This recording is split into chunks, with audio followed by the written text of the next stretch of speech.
So, ich habe jetzt mal das Feuer in die eigentliche Feuerstelle verlegt.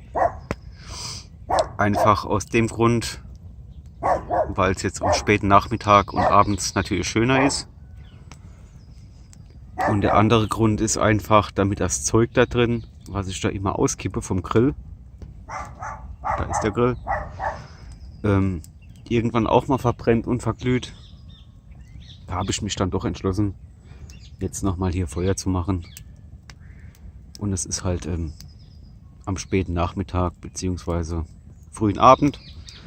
Und da ist dann natürlich so ein Feuer in der Feuerstelle, in der großen Feuerstelle, wesentlich angenehmer, wesentlich schöner. Ich habe das mal hier schön aufgestapelt und das brennt jetzt vor sich hin. Holz haben wir ja noch genug. Da liegt ja auch noch ein Haufen.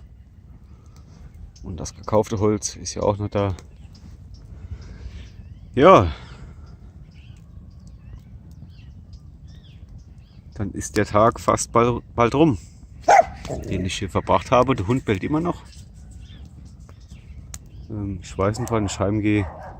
Aber ich denke mal so bis 20 Uhr, 21 Uhr werde ich wohl noch hier sein.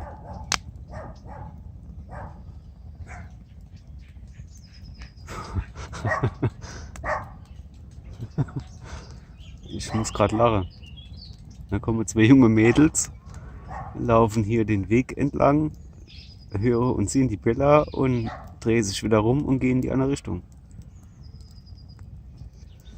Das ganze Ding ist eingezäunt. Also hier kann ruhig jeder laufen und sich frei bewegen.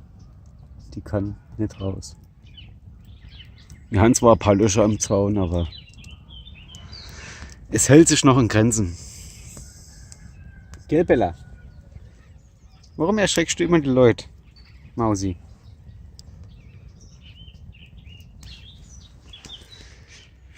Das gefällt dir, gell?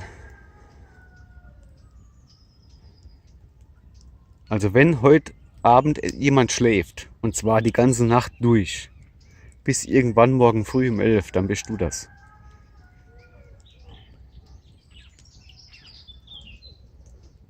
Die ist ja jetzt schon müde. Die ist fertig. Ja, und jetzt werde ich hier noch ein bisschen verbringen vom Feuer mit der Bella. Vielleicht machen wir uns noch ein Würstchen, aber dann hier ohne Grill.